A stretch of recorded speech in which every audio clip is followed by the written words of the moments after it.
6:45 a.m. This is the Sri Lanka Broadcasting Corporation. The news, edited by J. Yogaraj and read by Mario Vijayavardhana. The headlines. The Iranian Foreign Minister is to visit Sri Lanka. The Asia-Pacific Regional Conference of the Food and Agriculture Organization commences today in Colombo. The collective of health sector trade unions are scheduled to meet the Health Minister Dr. Ramesh Patirana today.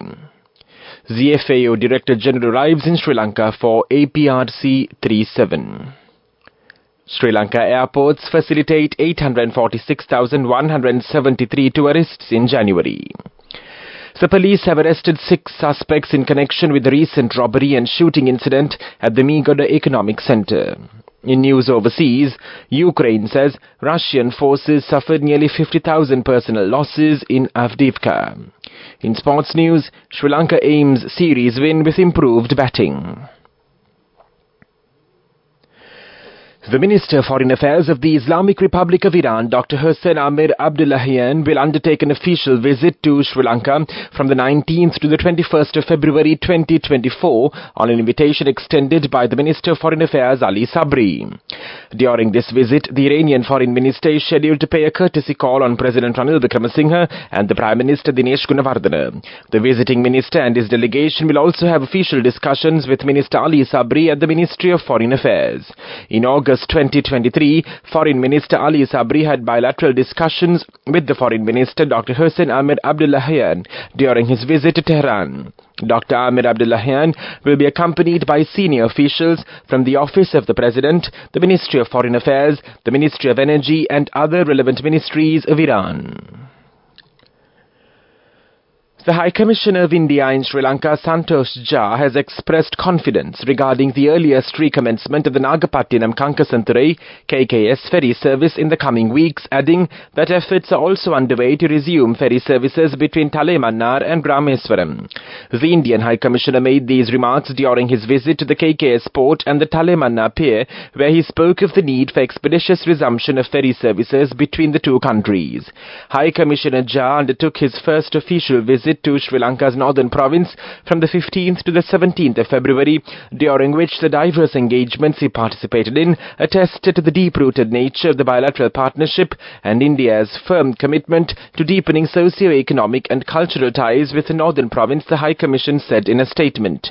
The High Commissioner paid special emphasis to furthering connectivity initiatives, the central theme of the bilateral economic partnership vision document issued in July 2023, and explored means to strengthen air connectivity through infrastructure development at the Palali Airport. Agriculture ministers from 46 member countries across the Asia-Pacific region are due to arrive in Colombo today. They will participate in the 37th session of the Asia-Pacific Regional Conference of the Food and Agriculture Organization of the United Nations to be held in Colombo from today to the 22nd of February. President Ranil Wickremesinghe will preside over the main session of the conference in Colombo on the 20th of February, that's tomorrow.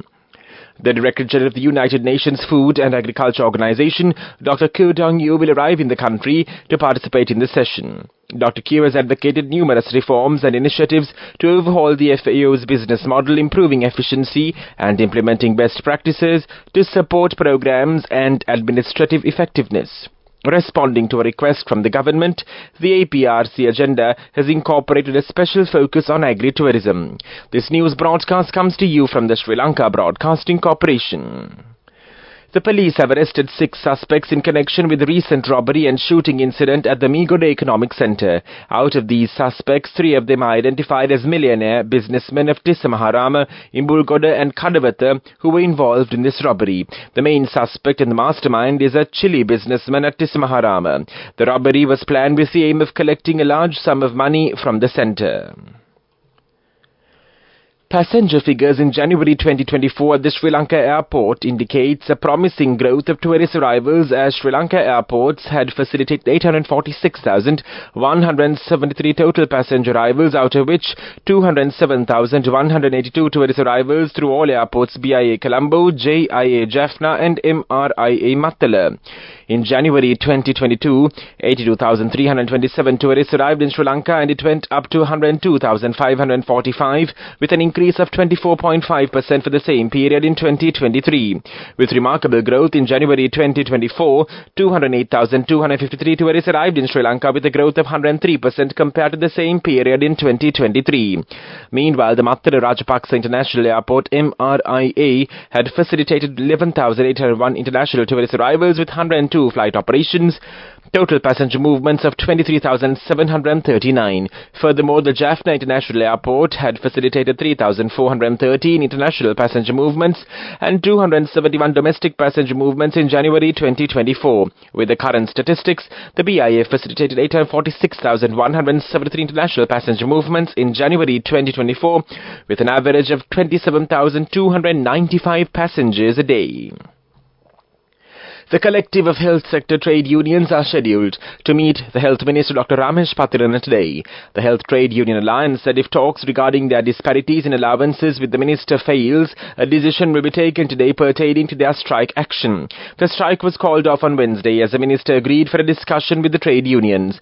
The trade unions, representing a wide range of health sector professionals, have engaged in strikes time and time again over the past few months, urging the government to provide them with an allowance similar to that of the disturbance, availability and transport allowance given to doctors. The trade union action stemmed from the Cabinet Minister's approval of a proposal tabled by President Ranil Wickremesinghe seeking to double the DAT allowance paid to government doctors, raising it from 35,000 rupees to 70,000 rupees. The main news story is brought to you by Sinhala Mahatmya. The Director General of the Food and Agriculture Organization of the United Nations, FAO, Dr. Kye Dongye, arrived on Sunday in Sri Lanka for a 3-day visit to participate in the 37th session of the FAO Regional Conference for Asia and the Pacific, APRC 37. The event, hosted by Sri Lanka from today to the 22nd of February, will see the participation of government ministers and heads of delegations from as many as 46 member nations gathering in Colombo. The Director General was received at the airport by Janaka Dharmakirti, the Secretary of the Ministry of Agriculture in Sri Lanka, Jang Jin Kim, FAO Assistant Director General, and the Regional Representative, and Vimlendra Sharan, the FAO Representative for Sri Lanka. During his stay, the Director General will also visit agricultural sites and is scheduled to hold a series of bilateral discussions with Sri Lankan leadership and ministers from other Asia-Pacific countries. The main news story was brought to you by Sinhala Mahatmya.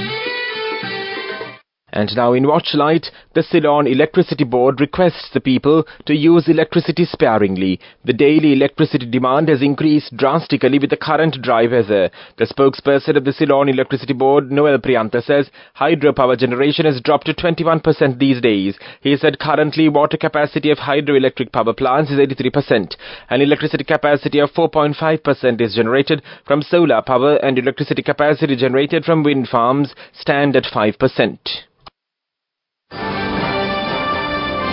Coming up, World News.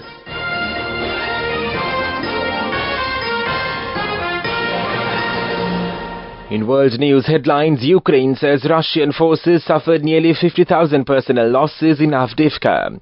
Space debris inspection satellite enters into planned orbit.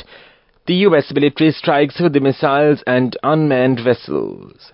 A Ukrainian military commander says his troops have inflicted nearly 50,000 personnel losses on Russian forces before withdrawing from the strategically important city of Avdiivka.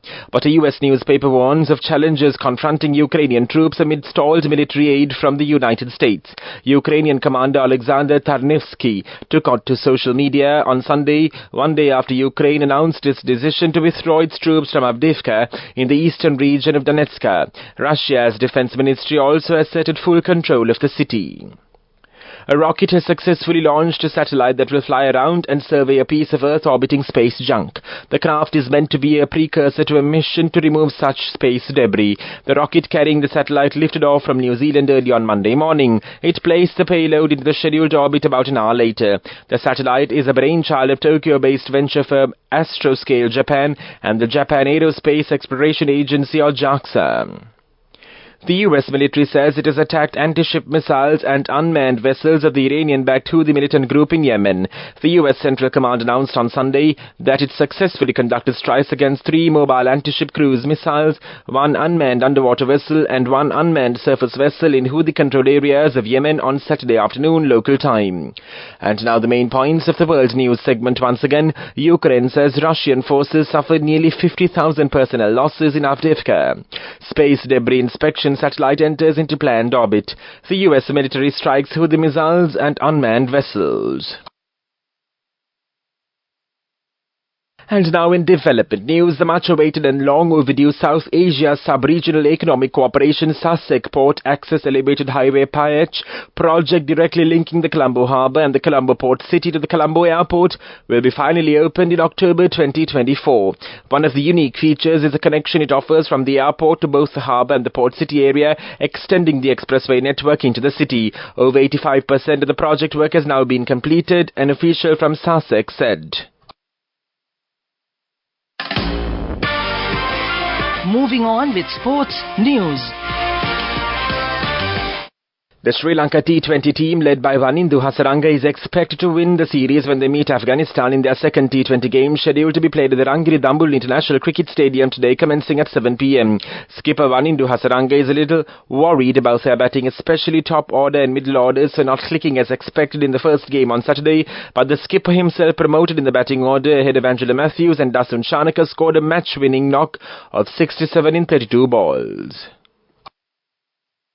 Go ekak thiyana youth eකට life එකේ change එකට නියමෙට set වෙන්න ඇස් වහගෙන දැකපු වීර හැබැ කරන්න youth එකට නියමෙට set වෙන friendship එක මෙන්න. The all-new NSB Ithru Mithru account, NSB IAM, a plan for your dream. Business News, sponsored by National Savings Bank, the safest place for your money. Hatton National Bank PLC HNB showcased strong and sustainable performance in 2023 in all aspects, namely liquidity, asset quality, capital efficiency and profitability amidst global and local economic uncertainties. The HNB board continued to maintain focus on key risk areas and the opportunities to navigate through the uncertainty in the operating environment. This enabled us to record robust performance overall. Business News, sponsored by National Savings Bank, the safest place for your money. Go ekak thiyana youth එකට life එකේ change එකට නියමෙට set වෙන්න ඇස් වහගෙන දැකපු වීර හැබැ කරන්න youth එකට නියමෙට set වෙන friendship එක මෙන්න. The all-new NSB Ithru Mithru account, NSB IAM, a plan for your dream. And now in economic news. United Heritage Group, represented by Alexander Borodich, founder of Universa Blockchain, a leading innovator in blockchain technology, has completed several meetings with Sri Lankan government officials to evaluate the current needs in blockchain technology and tokenization of real-world assets during the visit to Colombo this week. During these meetings, it was discussed that the tokenization process of real-world assets backed by the physical assets is the immediate future and should be evaluated and monitored by the regulator while the company is launching the digital financial products for the Sri Lankan market. The company will start in Sri Lanka by focusing on the tokenization of primary commodities, emphasizing that tokenized Ceylon tea, cinnamon and gemstones can generate additional revenue streams for the country. Weather report. The Met Department says a few showers may occur in the eastern and Uva provinces. Showers or thundershowers may occur at a few places in the Sabaragama province after 4 p.m. Mainly fair weather will prevail elsewhere. Fairly strong winds above 30 to 35 kilometers per hour can be expected at times in the eastern slopes of the central hills and in the northern, north central, northwestern, Uva, southern and eastern provinces and in the Mathali and Kani districts. The public is kindly requested to take adequate precautions to minimize damages caused by temporary localized strong winds and lightning during the thundershowers. This weather report was issued at 4:30 a.m. Further details can be obtained by visiting the official website of the department. That was with the report, and now the headlines of this news broadcast once again. The Iranian Foreign Minister to visit Sri Lanka. The Asia-Pacific Regional Conference of the Food and Agriculture Organization commences today in Colombo. The collective of health sector trade unions are scheduled to meet the Health Minister Dr. Ramesh Patirana today. The FAO Director General arrives in Sri Lanka for the APRC 37. Sri Lankan airports facilitate 846,173 tourists in January. The police have arrested 6 suspects in connection with the recent robbery and shooting incident at the Megod Economic Centre. News overseas, Ukraine says Russian forces suffered nearly 50,000 personnel losses in Avdiivka. In sports news, Sri Lanka aims series win with improved batting. That concludes this news broadcast, and now it's back to your host as always on a Monday morning. After a break last Monday, over to you, Sharif Attah, to keep our listeners in great company as always.